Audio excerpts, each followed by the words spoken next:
তিনি ছিলেন বিশ্বের সবচেয়ে সাহসী সামরিক কমান্ডারদের মধ্যে একজন, ইউরোপের সবচেয়ে শক্তিশালী মহারাজা, আবার তিনিই ছিলেন ইতিহাসের সবচেয়ে বিতর্কিত শাসকদের মধ্যে একজন। একদিকে ক্ষমতার লোভে অসংখ্য যুদ্ধ করে প্রাণ নিয়েছেন বহু মানুষের, অন্যদিকে দেশের নাগরিকদের মঙ্গলে করেছেন একাধিক ভালো কাজ।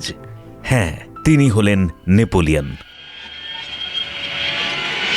ফ্রান্সের সাম্রাজ্যের সম্রাট নেপোলিয়ন বোনাপার্ট।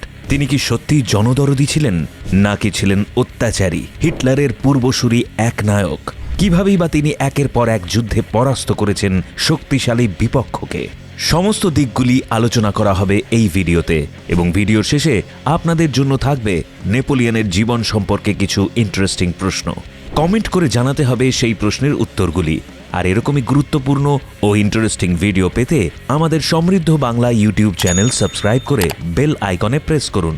হলিউড পরিচালক রিডলি স্কটের নতুন ছবি নেপোলিয়ন সিনেমা হলে মুক্তি পেয়েছে 24শে নভেম্বর। তিনি সেই পরিচালক যিনি গ্ল্যাডিয়েটর এবং দ্য মার্টিয়ানের মতো চলচ্চিত্র তৈরি করেছেন। তারপরেই ফের বিশ্বব্যাপী চর্চায় নেপোলিয়ন বোনাপার্টের জীবন।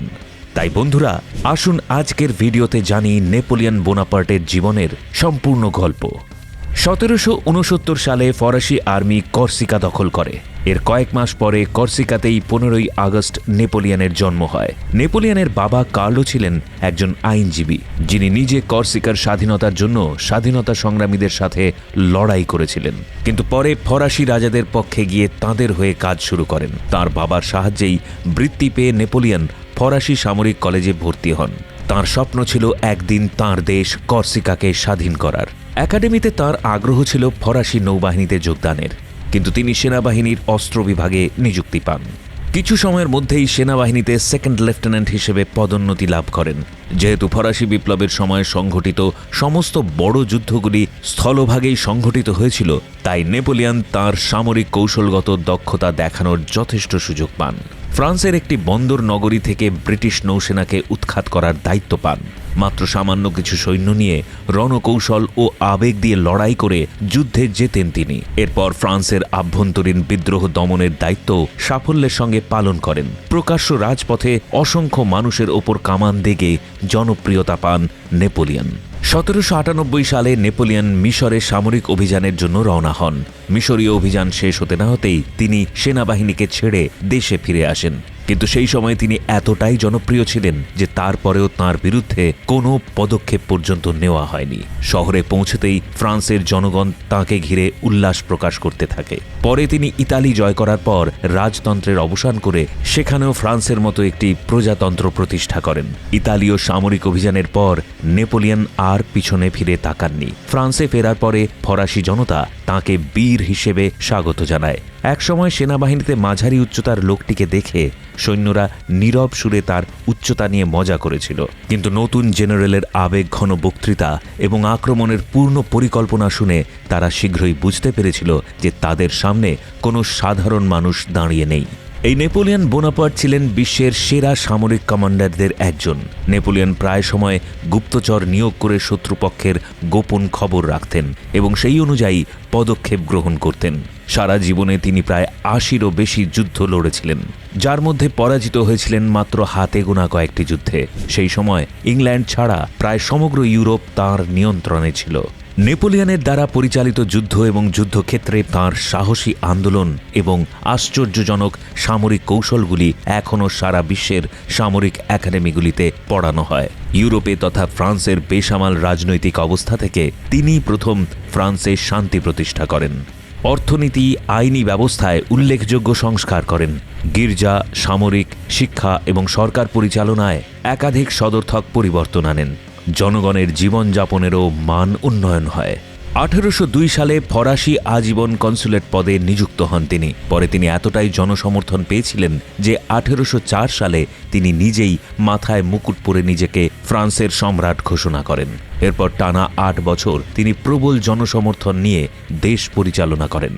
1810 সালে তিনি অস্ট্রিয়ার রাজকন্যা ম্যারি লুইকে বিয়ে করেন এবং পুত্র সন্তানের জন্ম দেন। অন্যদিকে সেই সময়ে তিনি একের পর এক যুদ্ধে মেতে থাকেন। 1810 সাল পর্যন্ত ইংল্যান্ড বাদে প্রায় সমস্ত ইউরোপ দখল করে ফেলেন বা নিজের আয়ত্তে আনেন। Russia, Belgium, Netherland, Spain, Germany, Poland ও ব্যালকনকে নিজের হাতের মুঠোয় করে ফেলেন। নেপোলিয়ন রাশিয়ার সম্রাট আলেকজান্ডারের বিরুদ্ধে ক্ষিপ্ত হয়ে 1812 সালে 6 লক্ষ সৈন্য নিয়ে মস্কো অভিমুখে যাত্রা শুরু করেন। সেপ্টেম্বরে রাশিয়ার শীত যখন হিমাঙ্কের নিচে, তখন মস্কোর কাছে বোরাডিনের রণাঙ্গনে উভয় পক্ষের তুমুল যুদ্ধ হয়। নেপোলিয়ন জয়লাভ করলেও তার সৈন্য ও সঞ্চিত রসদের বিপুল ক্ষতি হয়। এদিকে প্রচণ্ড শীত ও খাদ্যাভাবে নেপোলিয়নের সৈন্যরা চরম দুর্দশার মধ্যে পড়ে। রাশিয়ার সেনা পাল্টা হামলা চালায়। শেষে মাত্র 50,000 সেনা নিয়ে প্যারিসে ফেরেন তিনি। 1814-তে Austria, Great Britain, Prussia, Russia, Sweden এবং পর্তুগাল অর্থাৎ মিত্রশক্তিরা একত্রে হামলা করে ফ্রান্সের রাজধানী প্যারিস দখল করে। ফলে তিনি সিংহাসন ত্যাগ করে ভূমধ্যসাগরের এলবা দ্বীপে চলে যান। নেপোলিয়নের নির্বাসনের ফলে ফ্রান্সে 14 লুইয়ের ভাই 18 লুইকে সিংহাসনে বসায় মিত্রশক্তি। পরে নেপোলিয়ন ফের সৈন্যদের নিজেদের পক্ষে করে প্যারিসে প্রত্যাবর্তন করে দ্বিতীয়বারের মতো আবার ক্ষমতায় অধিষ্ঠিত হন, যেই সংগ্রাম ফরাসি ইতিহাসে 100 ডে নামেও পরিচিত। নেপোলিয়নের সিংহাসনে পুনর্দখলের কথা শুনে মিত্রবাহিনী আবার নেপোলিয়নের বিরুদ্ধে যুদ্ধ পরিচালনা করতে এগিয়ে আসে। নেপোলিয়ন অস্তিত্ব রক্ষার তাগিদে শেষবারের মতো লক্ষাধিক সৈন্য জোগাড় করে যুদ্ধের প্রস্তুতি নেন। কিন্তু 1815-তে বিখ্যাত ওয়াটারলু যুদ্ধে সম্মিলিত প্রুশিয়া ও ইংরেজ বাহিনীর কাছে চূড়ান্তভাবে পরাজিত হন। এটিই ছিল তাঁর জীবনের শেষ যুদ্ধ। এবার নেপোলিয়নকে 5000 মাইল দূরে মধ্য আটলান্টিক মহাসাগরের দুর্গম সেন্ট হেলেনা দ্বীপে নির্বাসনে পাঠানো হয়।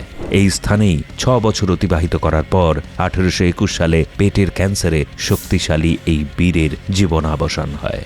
এরকমই গুরুত্বপূর্ণ ও ইন্টারেস্টিং ভিডিও পেতে আমাদের সমৃদ্ধ বাংলা ইউটিউব চ্যানেল সাবস্ক্রাইব করে বেল আইকনে প্রেস করুন। তো বন্ধুরা, আমরা শুরুতেই বলেছিলাম নেপোলিয়ন সম্পর্কে আমরা কিছু প্রশ্ন করব, যার উত্তর আপনারা কমেন্টে লিখে জানান। 1. নেপোলিয়নের জন্ম কবে ও কোথায় হয়? 2. নেপোলিয়নের জীবনের শেষ যুদ্ধ কি ছিল? 3. নেপোলিয়নের দ্বিতীয় স্ত্রীর নাম কি? 4. শেষ জীবনে কোন দ্বীপে তাঁকে নির্বাসনে পাঠানো হয়? এবং 5. কিভাবে তাঁর মৃত্যু হয়েছিল?